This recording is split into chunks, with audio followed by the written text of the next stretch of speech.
ಪ್ರಿಯ ವಿದ್ಯಾರ್ಥಿ ಮಿತ್ರರೇ, ಇಂದು ಮುರಾರ್ಜಿ 6ನೇ ತರಗತಿಯ ಪ್ರವೇಶ ಪರೀಕ್ಷೆಯಲ್ಲಿ ಕೇಳಲಾದಂತಹ ಪ್ರಶ್ನೆಗಳ ಬಗ್ಗೆ ನಾವು ಈಗ ಕೀ ಆನ್ಸರ್ಗಳನ್ನು ನೋಡೋಣ. ಕನ್ನಡ ಬಗ್ಗೆ ಯಾವ ರೀತಿಯಾಗಿ ಕೇಳ ನೋಡೋಣ. ಮಗಳು ತಂದೆಗೆ ಪತ್ರ ಬರೆದಳು. ಅಡಿಗೆರೆ ಎಳೆದ ಪದಗಳಿಗೆ ಲಿಂಗ ಬದಲಿಸಿ ಬರೆದಾಗ ಏನಾಗ್ತೈತಪ್ಪ ಅಂದ್ರೆ ಉತ್ತರ ಮಗನು ತಾಯಿಗೆ ಪತ್ರ ಬರೆದನು. ಮಗಳು ಮಗನಾತನ, ತಂದೆಗೆ ತಾಯಿ ಆಗ್ತೈತಿ, ಬರೆದನು ಹೀಗಾಗಿ ಒಂದನೇದು 3 ಆಗ್ತೈತಿ. ಎರಡನೇದು ಪ್ರಕೃತಿ ಪದವನ್ನು ಬಿಡಿಸಿ ಬರೆದಾಗ ಸರಿಯಾದ ರೂಪ. ಇದು ಗುಣಿತಾಕ್ಷರ ಬಗ್ಗೆ ಟಾಪಿಕ್ನ ಬರ್ತೈತಿ. ಇದು ಎರಡನೇದು 4ನೇ ಆನ್ಸರ್ ಆಗ್ತೈತಿ. ಮೂರನೇದು ಚೇತನ, ಹಸಿರು, ಮಾಡಲಿ, ಕರಿದು ಈ ಪದಗಳಿಗೆ ಅಕಾರದೆಯಾಗಿ ಬರೆದಾಗ ಬರುವ ಸರಿಯಾದ ಕ್ರಮವಪ್ಪ ಅಂದ್ರೆ ಕರಿದು, ಚೇತನ, ಮಾಡಲಿ, ಹಸಿರು. ಮೂರನೇದು 1 ಆಗ್ತೈತಿ. ಕೆಳಗಿನ ಪದಗಳಲ್ಲಿ ವಿಸರ್ಗ ರೂಪ. ಯೋಗಗಳು 2 ಅನುಸ್ವಾರ ಮತ್ತು ವಿಸರ್ಗಕ್ಕೆ ಸಂಬಂಧಪಟ್ಟಿದ್ದಾವುದು. ಪುನಃ ವಿಸರ್ಗ ಕೆಳನಲ್ಲಿ. ಕೆಳಗಿನ ಪದಗಳಲ್ಲಿ ವಿಜಾತಿ ಒತ್ತಕ್ಷರ ಯಾವುದು? ಆಜ್ಞೆ ಆಗ್ತೈತಿ. ಅಕ್ಕಪಕ್ಕ, ಹೆಬ್ಬಂಡೆ, ರಕ್ಕಸ ಆ ವ್ಯಂಜನಕ್ಕೆ ಅದೇ ಜೊತೆ ವ್ಯಂಜನ ಒತ್ತಕ್ಷರ ಬಂದೈತಿ, ಆದರೆ ಡಿ ಅದು ವಿಜಾತಿ. ಗುರುತಿಗಾಗಿ ಹಾಗೂ ವ್ಯವಹಾರದ ಉಪಯೋಗಕ್ಕೆ ಇಟ್ಟುಕೊಂಡ ಹೆಸರುಗಳು ಯಾವ ನಾಮಪದಪ್ಪ ಅಂದ್ರೆ ಅದು ಅಂಕಿತ ನಾಮ ಆಗ್ತೈತಿ. ಕಾಂಚನ ಸುಂದರವಾದ ಹುಡುಗಿ ಈ ವಾಕ್ಯದಲ್ಲಿ ಅಡಿಗೆರೆ ಎಳೆದ ಪದದ ವ್ಯಾಕರಣಾಂಶ ಯಾವುದಪ್ಪ? ಸುಂದರ. ಕಾಂಚನ ಯಾವ ರೀತಿಯಾಗಿದ್ದಾಳೆ? ಸುಂದರವಾಗಿದ್ದಾಳೆ, ಅದು ಗುಣವಿಶೇಷಣ ಆಗ್ತೈತಿ. 7ನೇದು 3ನೇದು ಆನ್ಸರ್. ಬೆಟ್ಟದಾವರೆ ಈ ಸಂಧಿ ಪದವನ್ನು ಬಿಡಿಸಿ ಬರೆದಾಗ ಬೆಟ್ಟ ಪ್ಲಸ್ ತಾವರೆ ಬೆಟ್ಟದಾವರೆ 2ನೇದಾಗ್ತೈತಿ. ಆದೇಶ ಸಂಧಿಯಲ್ಲಿ ಸಾಮಾನ್ಯವಾಗಿ ಕತಪಗಳಿಗೆ ಗದಗಳು ಆದೇಶವಾಗಿ ಬರುತ್ತವೆ. 9ನೇದು 3 ಆನ್ಸರ್ ಆಗ್ತೈತಿ. ಬಿ ವಿ ಕಾರಂತರವರು ರವೀಂದ್ರನಾಥ್ ಠಾಗೂರ್ ಅವರ ಈ ಭಾಷೆಯ ನಾಟಕವನ್ನು ಪಂಜರ್ ಶಾಲೆ ಎಂದು ಕನ್ನಡಕ್ಕೆ ಅನುವಾದಿಸಿದ್ರಪ್ಪ ಅಂದರೆ ಯಾವ ಭಾಷೆಯಲ್ಲಿ ತಪ್ಪ? ಬಂಗಾಳಿ. ರವೀಂದ್ರನಾಥ್ ಠಾಗೂರ್ ಅವರು ಬರೆತಕ್ಕಂಥ ಬಂಗಾಳಿ ನಾಟಕವನ್ನು ಬಿ ವಿ ಕಾರಂತವರು ಕನ್ನಡಕ್ಕೆ ಅನುವಾದಿಸಿದ್ದಾರೆ. ಬಂಗಾಳಿ ಕವಿ ಪರಿಚಯ ಒಳಗೆ ಇದು ಬರ್ತೈತಿ ಪಾಠದಿಂದಗಡೆ. ನಿಮ್ಮ ಊರಿನ ರಸ್ತೆ ದುರಸ್ತಿ ಮಾಡಲು ಗ್ರಾಮ ಪಂಚಾಯತಿಗೆ ಬರೆಯುವ ಪತ್ರ ಯಾವುದಪ್ಪ ಅಂದ್ರೆ ಇದೊಂದು ಮನವಿ ಪತ್ರವಾಗಿದೆ. ದಂಡ ಅಂದ್ರೆ ಶಿಕ್ಷೆ, ಕೋಲು ಅಂದಂಗ, ಇದು ನಾನಾರ್ಥಕ ಆಗ್ತೈತಿ. ಅಂಬಿಕಾತನೇ ದತ್ತ ದ.ರಾ ಬೇಂದ್ರೆಯವರ ಕಾವ್ಯನಾಮ 3ನೇದಾಗ್ತ. ಎತ್ತುಗಳು ಗದ್ದೆಯಲ್ಲಿ ನೇಗಿಲನ್ನು ಎಳೆಯುವವು ಈ ವಾಕ್ಯದಲ್ಲಿನ ಕ್ರಿಯಾಪದ ಏನಾಗ್ತೈತಿ? ಎಳೆಯುವವು. ಕರ್ತು, ಕರ್ಮ, ಕ್ರಿಯಾಪದ ಯಾವುದಪ್ಪ? ಎಳೆಯುವವು ಕ್ರಿಯಾಪದ. ಮಹೇಂದ್ರ ಮಾರುಕಟ್ಟೆಗೆ ಹೋಗುತ್ತಾನೆ ಈ ವಾಕ್ಯದಲ್ಲಿ ವರ್ತಮಾನ ಕಾರಕ ಪ್ರತ್ಯಯ ಯಾವುದಪ್ಪ ಅಂದ್ರೆ ಉತ್ ಆಗ್ತೈತಿ. ವರ್ತಮಾನ ಕಾಲ. ಹುಡುಗನು ಹಣ್ಣನ್ನು ತಿಂದನು ಈ ವಾಕ್ಯವನ್ನು ವರ್ತಮಾನ ಕಾಲದ ಬಹುವಚನ ರೂಪ. ವರ್ತಮಾನ ಕಾಲದ ಬಹುವಚನ ರೂಪ ಅಂದರೆ ತಿನ್ನುತ್ತಾರೆ. ಈ ನೋಡಿ ತಿಂದರು ಈ 3 ಏನಪ್ಪ ಅಂದ್ರೆ ಭೂತಕಾಲ ಬರ್ತೈತಿ. ಹುಡುಗರು ಹಣ್ಣುಗಳನ್ನು ತಿನ್ನುತ್ತಾರೆ, ಇದು ವರ್ತಮಾನ ಕಾಲದ ಬಹುವಚನ ಆಗ್ತೈತಿ. ಈ ಕೆಳಗಿನವುಗಳಲ್ಲಿ ಗುಂಪಿಗೆ ಸೇರಿದ ಪದ ಯಾವುದಪ್ಪ ಅಂದ್ರೆ ಸ್ವಚ್ಛತೆ. ಮಲಿನ, ಕೊಳಕು, ಗಲೀಜು 3 ಸಮಾನಾರ್ಥಕಗಳು. ಸ್ವಚ್ಛತೆ ಅನ್ನೋದು ಏನಾಗ್ತೈತಿ? ಬೇರೆ ಆಗ್ತೈತಿ. ಅವುಗಳ ಪದದ ವಿರುದ್ಧಾರ್ಥಕ ಆಗ್ತೈತಿ. ಹೀಗಾಗಿ 17ನೇದು 4ನೇ ಆನ್ಸರ್ ಆಗ್ತೈತಿ. ಕಂಠವು ಬಿಗಿದು ಬಂತು ಈ ನುಡಿಗಟ್ಟಿನ ಅರ್ಥ ದುಃಖವು ಒಮ್ಮನೆ ಉಮ್ಮಳಿಸಿ ಬರ್ತೈತಲ್ಲ ಅದು ಏನು? ದುಃಖ ಉಮ್ಮಳಿಸಿ ಬರುವುದು. 4ನೇ ಆನ್ಸರ್. ಅಡ್ಡ ಮರದಲ್ಲಿ ಬಡ್ಡ ಕುಳಿತಿದ್ದಾನೆ ನಾನು ಯಾರು? ಒಗಟು ಯಾವುದಪ್ಪ ಅಂದ್ರೆ ತೆಂಗಿನಕಾಯಿ ಆಗ್ತೈತಿ. ಆನ್ಸರ 2. ಅಕ್ಕಿಯು ಆರಿ ಹೋಗಿ ಅಕ್ಕಿಯನ್ನು ತಿಂದಿತ್ತು ಈ ವಾಕ್ಯದ ಸರಿಯಾದ ರೂಪಪ್ಪ ಅಂದ್ರೆ ಹಕ್ಕಿಯು ಹಾರಿ ಹೋಗಿ ಅಕ್ಕಿಯನ್ನು ತಿಂದಿತ್ತು. ಇದು ಯಾವುದಾಗ್ತೈತಿ? 2ನೇದಾಗ್ತೈತಿ. ಈ ಇಂಗ್ಲೀಷ್ ಬಗ್ಗೆ ನೋಡೋಣಪ್ಪ ಅಂದ್ರೆ it is a sunny day. ಸೂರ್ಯ ಅದನಪ್ಪ ಅಂದ್ರೆ sunny day. It is a sunny day. The first recipient of national bravery award in India is Harishchandra Mehra. 28 1 ಆಗ್ತೈತಿ. Complete the sentence there next look dash and big. ಇದೇನಪ್ಪ ಅಂದ್ರೆ circle ಐತಪ್ಪ ಅಂದ್ರೆ round ಐತಿಲ್ಲ, ಅದು round ಏನಾಗ್ತೈತಿ? ಚಿತ್ರ ಏನು ಕೊಟ್ಟರೆ ರೌಂಡ್ ಆಗ್ತೈತಿ ಇಲ್ಲಿ. 2ನೇದು. If you believe in dash anything is possible your self ಆಗ್ತೈತಿ. Answer your self. Observe the clock and tell the time ಈಗ ಗಡಿಯಾರದಾಗ 5:30 ಆಗೈತಿ, ಅದು ಇಂಗ್ಲೀಷ್ನಾಗ ಏನಾಗ್ತೈತಪ್ಪ ಅಂದ್ರೆ 5:05. ಎ ಒಂದನೇದು ಸರಿಯಾದ answer. Fill in the blanks. God turns a spared boy into dash empire. ಇದು ಏನಾಗ್ತೈತಿ? ಎ ಆಗ್ತೈತಿ. ಒಂದನೇದು ಎ ಬರ್ತೈತಿ ಅಲ್ಲಿ. ಈಗ ಗಣಿತಕ್ಕೆ ಬರೋಣ. ಗಣಿತೊಳಗೆ 41ನೇ ಕ್ವಶನ. 47,346ಕ್ಕೆ ಎಷ್ಟನ್ನು ಸೇರಿಸಿದ್ರೆ ಎಷ್ಟು ಆಗ್ತೈತೆ ಅಂತ ಕೇಳ್ಯಾರ. ಇದರಾಗ ಇದನ್ನು ನಾವು ಕಳೆದೇವಂದ್ರೆ 86,625ರಾಗ 47,346 ಕಳೆದ್ರೆ ಏನು ಉಳಿತೈತಲ್ಲ ಅದು ಇಷ್ಟು ಸೇರಿಸ್ಬೇಕು. ಯಾವುದಪ್ಪ? 37,729. 41ನೇದು 4ನೇ ಆನ್ಸರ್ ಆಗ್ತೈತಿ. ಈಗ 82 ರೂಪಾಯಿಗೆ ಎಷ್ಟು ಪೈಸೆ ಆಗ್ತೈತಿ? 1 ರೂಪಾಯಿಗೆ 100 ಪೈಸೆ. 82 ರೂಪಾಯಿಗೆ 8,200 ಪೈಸೆ. 48 ಐತಿ, ಇಲ್ಲಿ ಇಂಟು ಐತಿ, ಇಲ್ಲಿ 1 ಅಂದ್ರೆ ಆನ್ಸರ್ 48 ಬರೋ 48 ಒಂದಲೇ 48, ಹಿಂಗಾಗಿ 1 ಆಗ್ತೈತಿ. 43ನೇದು 3ನೇದು. 4,425 ಹಣವನ್ನು ಅಮರ, ಅಕ್ಬರ, ಅಂತೋನಿ 3 ಮಂದಿ ಸಮನಾಗಿ ಹಂಚಲಾಯಿತು. ಹಾಗಾದ್ರೆ ಪ್ರತಿಯೊಬ್ಬರಿಗೆ ದೊರಕಿದ ಹಣವೆಷ್ಟು? ಈಗ 4,425 ಅದಾವೆ, ರೊಕ್ಕ ಅದಾವೆ ಅಮರ, ಅಕ್ಬರ, ಅಂತೋನಿ ಬಲ್ಲಿ. ಅವ್ರು 3 ಮಂದಿಗೆ ಸಮನಾಗಿ ಹಂಚ್ಬೇಕಪ್ಪ ಅಂದ್ರೆ 1,475 ಬರ್ತೈತಿ. 4,425ಕ್ಕೆ 3 ಭಾಗಾಕಾರ ಮಾಡಿದ್ರೆ ಎಷ್ಟು ಬರ್ತೈತಿ? 1,475 ಬರ್ತೈತಿ. ಈಗ 45 ಕ್ವಶನ್. 18 ಕಿಲೋಗ್ರಾಮ್ ಮತ್ತು 750 ಗ್ರಾಮ್ 25 ಗ್ರಾಮ್ ಮತ್ತು ಅಷ್ಟು ಮೊತ್ತಂದ್ರೆ ಒಂದೇ, ಸಂಕಲನ ಅಂದ್ರೆ ಒಂದೇ, ಕೂಡಿಸು ಅಂದ್ರೆ ಒಂದೇ. ಎಷ್ಟು ಬರ್ತೈತಿ? 18 ಕಿಲೋನು 775 ಕಿಲೋಗ್ರಾಮ್. 775 ಗ್ರಾಮ್ ಆಗ್ತೈತಿ 18 ಕಿಲೋನು. 45ನೇದು 1 ಆಗ್ತೈತಿ. ಕೋನವನ್ನು ಅಳೆಯಲು ಬಳಸುವ ಉಪಕರಣ ಕೋನಮಾಪಕ. ಯಾವುದಪ್ಪ ಅಂದ್ರೆ ಕೋನಮಾಪಕ. ಒಂದು ವಿಮಾನವು ಆಗಮಿಸುವ ವೇಳೆಯು 15:30 ಗಂಟೆ ಆಗೈತಿ. ಈ ವೇಳೆಯನ್ನು 12 ಗಂಟೆಗೆ ಪರಿವರ್ತಿಸಿದಾಗ 13, 14, 12 ಬತ್ತಪ್ಪ ಅಂದ್ರೆ ಇದು ರೈಲ್ವೆ ಟೈಮ್. ಹಿಂಗೆ 15:30 ಅಂದ್ರೆ ಮಧ್ಯಾಹ್ನ 3:30 ಗಂಟೆ ಆಗೈತಿ. 15, 13 ಬಂದ್ರೆ PM ಇರ್ತೈತಿ. ಈ ಚಿತ್ರದಲ್ಲಿ ವಿಶಾಲಗುಣಗಳ ಸಂಖ್ಯೆ 3. 1 ಇಲ್ಲಿ 1 ಐತಿ, ಹಿಂಗೆ 1, ಹಿಂಗೆ 2. ಟೋಟಲ್ ಎಷ್ಟು ಅದಪ್ಪ ಅಂದ್ರೆ 3 ವಿಶಾಲ ಕೋನ ಅದಾವ. ವಿಶಾಲ ಕೋನ ಅಂದ್ರೆ 90 ಡಿಗ್ರಿಗಿಂತ ಹೆಚ್ಚು, 180 ಡಿಗ್ರಿಗಿಂತ ಕಡಿಮೆ. ಶಾಲಿನಿಯು 7:45ಕ್ಕೆ ಮನೆ ಬಿಟ್ಟು 9 ಗಂಟೆಗೆ ಶಾಲೆಗೆ ಹೋಗ್ತಾಳೆ. ಹಾಗಾದರೆ ಅವಳು ಶಾಲೆಗೆ ತಲುಪಲು ತೆಗೆದುಕೊಂಡ ಸಮಯ 7:45ರಿಂದ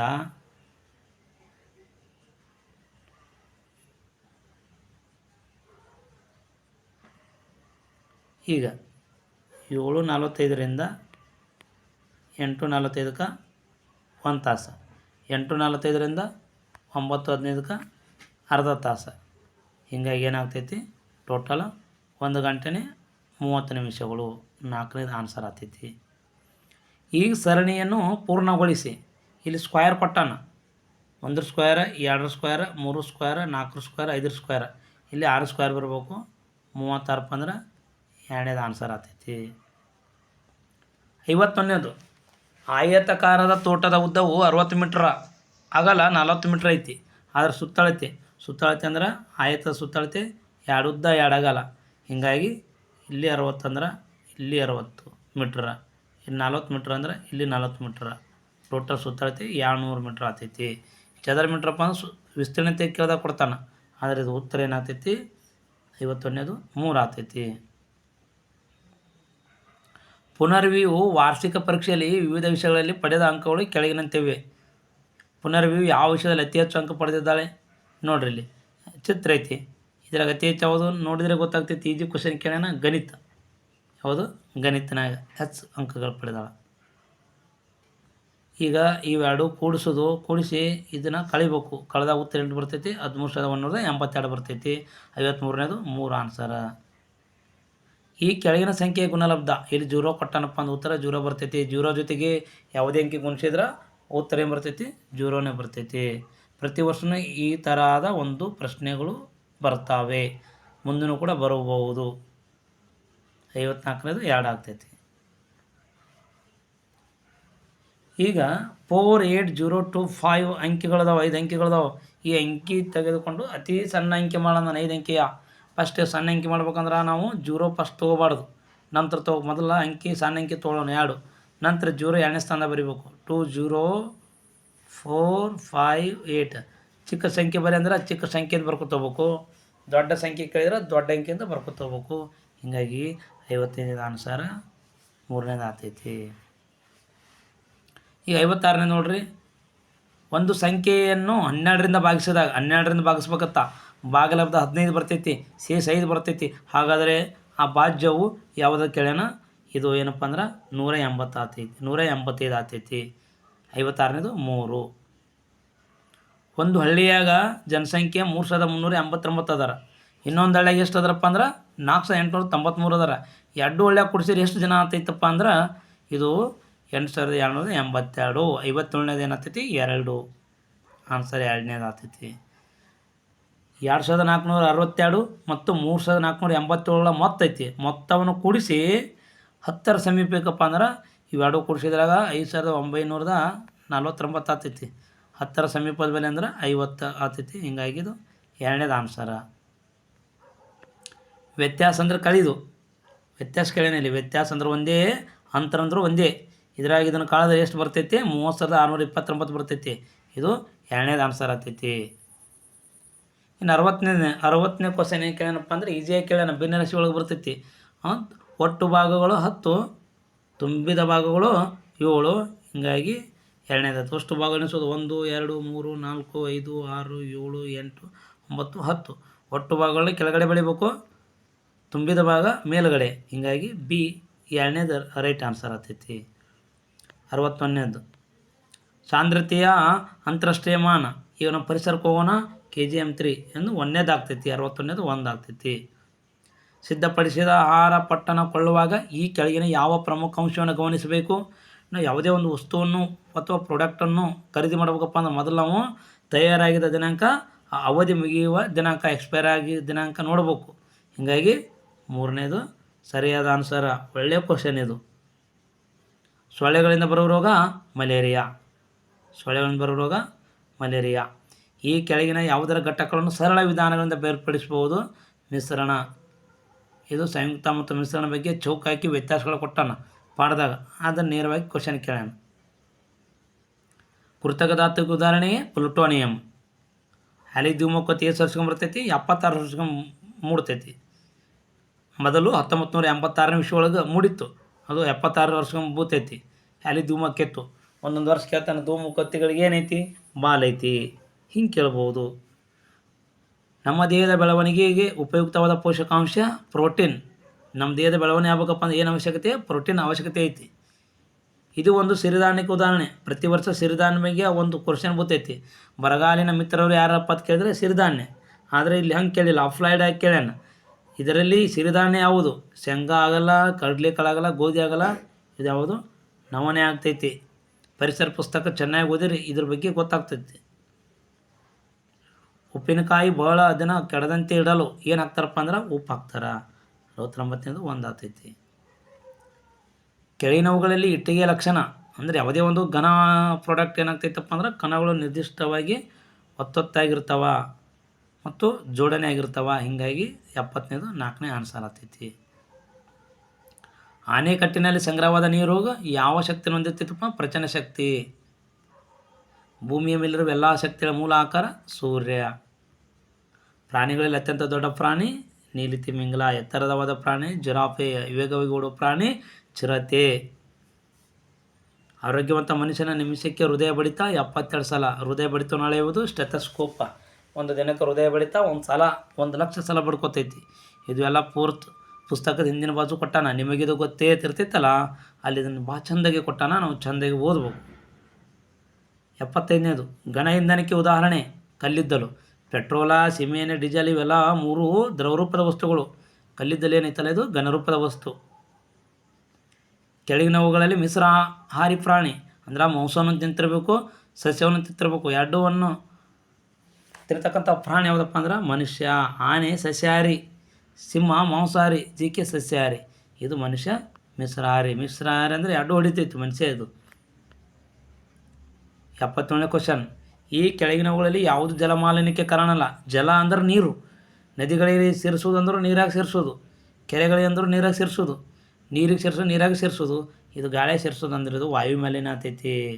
ಹೀಗಾಗಿ ಜಲ ಮಾಲಿನ್ಯಕ್ಕೆ ಕಾರಣವಲ್ಲಪ್ಪ ಅಂದ್ರೆ ಆನ್ಸರ 3ನೇದು ಆಗ್ತೈತಿ. ಭೂಮಿಯ ಮೇಲ್ಭಾಗದ ಶೇಕಡ ಎಷ್ಟನೇ ಭಾಗ ನೀರೈತಿ? 71 ಭಾಗ ನೀರೈತಿ. ಉಳಿದ 29% ಏನೈತಿ? ಭೂಮಿಯ ಮೇಲ್ಭಾಗದಲ್ಲಿ ಶೇಕಡ ನೀರು 71% ಐತಿ. 29% ಭೂಮಿ ಐತಿ. LPGಯ ವಿಸ್ತೃತ ರೂಪ ಲಿಕ್ವಿಡ್ ಪೆಟ್ರೋಲಿಯಂ ಗ್ಯಾಸ್. ಒಗಟನ್ನು ಬಿಡಿಸಿರಿ. ಕತ್ತಲು ಕಳೆಯುವೆ, ಬೆಳಕನ್ನು ನೀಡುವೆ, ಶಕ್ತಿಯ ಮೂಲವು ನಾನು ಆಗಿರುವೆ. ಹಾಗಾದರೆ ನಾನು ಯಾರಪ್ಪ ಅಂದ್ರೆ ಕತ್ತಲು ಕಳೆಯುವೆ, ಬೆಳಕನ್ನು ನೀಡ್ತೈತಪ್ಪ ಸೂರ್ಯನಲ್ಲ, ಏನು ಮಣ್ಣು ನೀಡ್ತೈತೇನ ಬೆಳಕು? ಇಲ್ಲಲ್ಲ. ಹಾಗಾಗಿ ಸೂರ್ಯ ರೈಟ್ ಆನ್ಸರ. ಈ ಚಿತ್ರದಲ್ಲಿರತಕ್ಕಂತಹ ವ್ಯಕ್ತಿ ಯಾರಪ್ಪ ಅಂದ್ರೆ ಭೀಮಸೇನ್ ಜೋಶಿ ಅವರು. ಆಟ, ಯೋಗ, ದೈಹಿಕ ವ್ಯಾಯಾಮಗಳಿಗೆ ಸಂಬಂಧಿಸಿದ ಈ ಕೆಳಕಂಡು ಹೇಳಿಕೆ ಯಾವ್ದು ಸರಿಯಾಗಿದಪ್ಪ ಅಂದ್ರೆ ಸರಿ ಆಗಿರುವುದಿಲ್ಲ ಅಂತ ಕ್ವಶನ್ ಕೇಳೋಣ. ವಾಕಿಂಗ ಮಾಡೋದ್ರಿಂದ, ಯೋಗ ಮಾಡೋದು ಏನಂತೈತಿ? ಮಾನಸಿಕ ಆರೋಗ್ಯ ವೃದ್ಧಿಸ್ತೈತಿ, ಆತ್ಮವಿಶ್ವಾಸ ಹೆಚ್ಚತೈತಿ, ಮತ್ತು ದೇಹದ ತೂಕದಲ್ಲಿ ಸಮತೋಲನ ಕಾಪಾಡ್ತೈತಿ. ಆದರೆ ದೇಹ ಬಲಗೊಳ್ಳುವುದಿಲ್ಲ.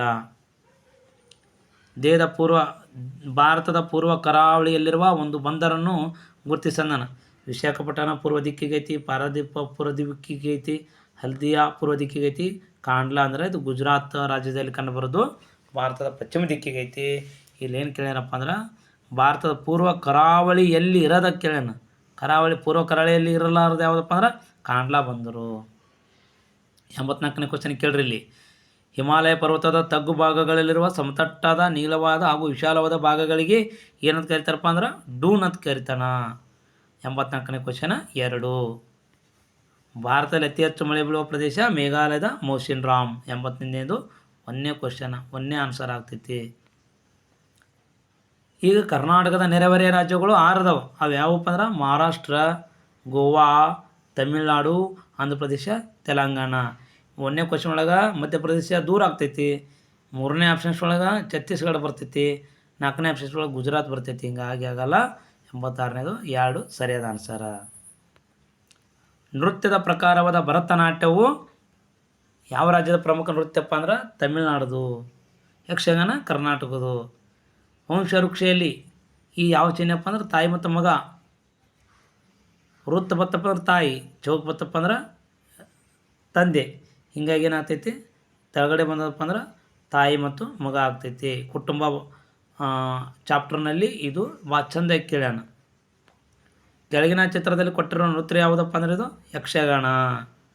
ಅತಿ ಹೆಚ್ಚು ಇಲ್ಲಿ ಮಂಗಳೂರು ಸೈಡ, ಉಡುಪಿ ಸೈಡ ಇದು ಜಾಸ್ತಿ ಕಂಡು ಬರ್ತೈತಿ ನೃತ್ಯ. ಕರ್ನಾಟಕದಲ್ಲಿ ಜೀವವೈವಿಧ್ಯತೆಯಿಂದ ಕೂಡಿದ ಪಶ್ಚಿಮ ಘಟ್ಟದ ಅರಣ್ಯಗಳ ನಾಶವನ್ನು ತಡೆಗಟ್ಟಲು ಪಾಂಡುರಂಗ ಹೆಗಡೆಯವರು ಪ್ರಾರಂಭಿಸಿದ ಚಳವಳಿ ಯಾವುದಪ್ಪ ಅಂದ್ರೆ ಅಪ್ಪಿಕೋ ಚಳವಳಿ. ಚಿಪ್ಕೋ ಚಳವಳಿ ಸುಂದರಲಾಲ್ ಬೋವಣ್ಣ ಪ್ರಾರಂಭಿಸಿದ್ದಾನ. 90ನೇದು ಆನ್ಸರ 1ನೇದು ಆಗ್ತೈತಿ.